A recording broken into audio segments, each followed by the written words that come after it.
Howdy folks, welcome back to another one. I'm going to show you how to raise the grain on this stock here.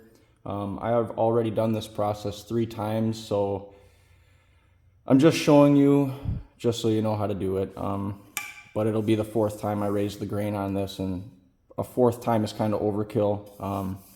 But anyways, let's just show you how I did it. So you can either just take just throw some water on there, use a wet rag or whatever. I'm just going to use a little lens cleaner spray bottle here. But what you're going to want to do is you're going to want to wet the wood. So all you're doing is changing the color of the wood. You don't want to saturate it. Just change the color of the wood.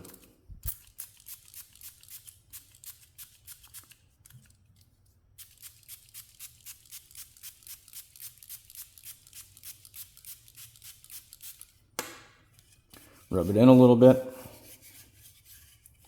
And you can either just let this air dry, you can set it in the sun, you can use a hair dryer or a heat gun to speed up the process, and I'm going to use a heat gun to speed up the process.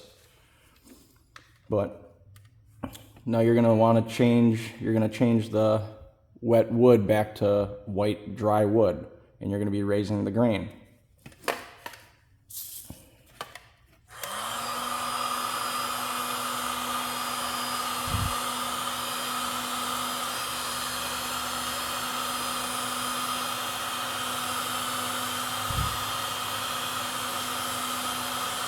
Everything has a trade-off. If you let it air dry, it'll have kind of a different texture compared to using a heat gun like this and speeding up the process. Everything has a trade-off for everything.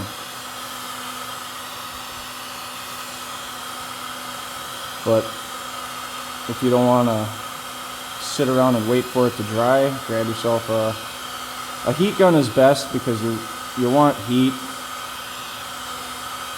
Hair dryers sometimes don't get hot enough, so a heat gun's a good way to go.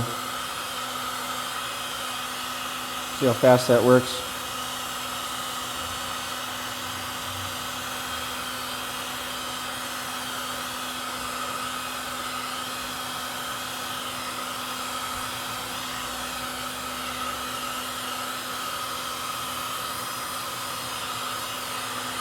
So now that the stock is completely dry, what you're going to want to do, and like I said, everything has a trade-off, so it's totally up to you, but you can either use 240, 250, something like that, somewhere around 200.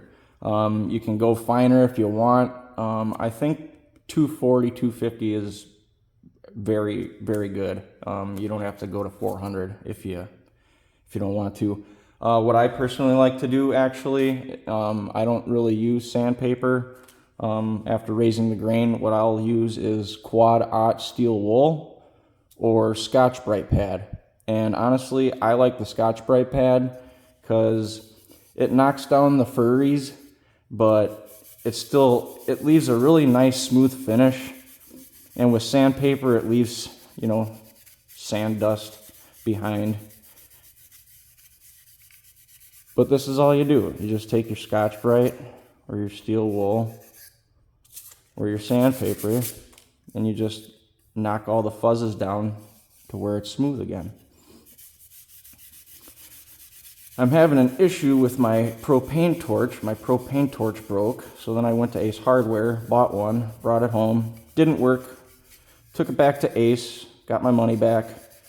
Went to Harbor and Freight. They were out of stock, so I am in search of a propane torch.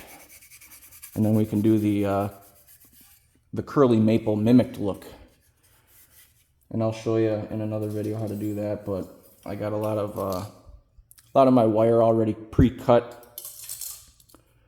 And we'll wrap this in wire and burn it and give it a curly maple look. But I mean, it's raising the grain pretty well. See that there? That's pretty. How the light shines off of that.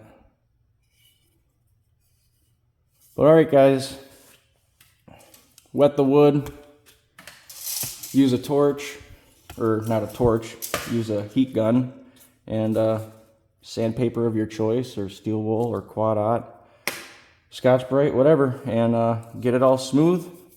And then you're ready to stain and put a protective coat or true oil or whatever you want.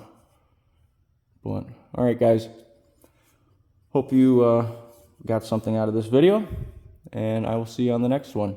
Like and subscribe. God bless America.